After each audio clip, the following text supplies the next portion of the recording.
大家好，今天我们做红豆沙，用到的材料有红小豆、食用碱面、麦芽糖。没有麦芽糖可以用糖浆代替，白糖、食用油、清水。把这个坏豆捡出来，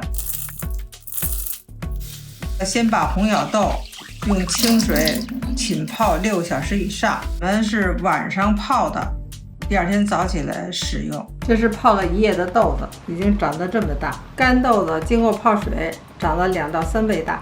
倒掉泡豆子的水，清洗干净。豆子上面的浮沫洗干净。泡过的豆子倒入电饭锅中，用电饭锅来煮这个豆子。加入清水，水加到3，没过豆子稍微高出一点。加入碱面1克，搅拌一下，盖上锅盖。按煮饭键开始煮豆子，时间到关火。红豆煮好了，晾一下。看这红豆非常软烂，给它稍微晾凉，放入料理机给它打碎了。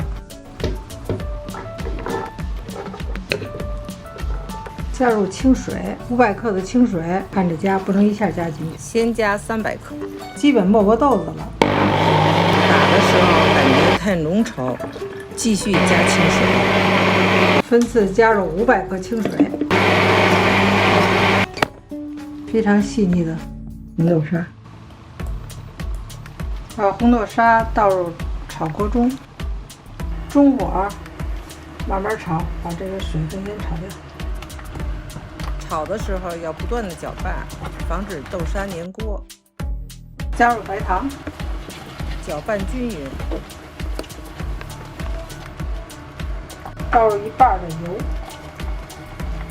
继续搅拌，让油全部吸收。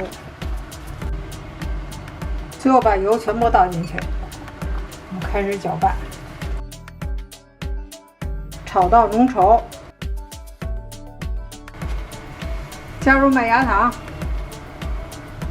加入糖和油以后，豆沙开始慢慢变得浓稠，这个时候要不停地翻动。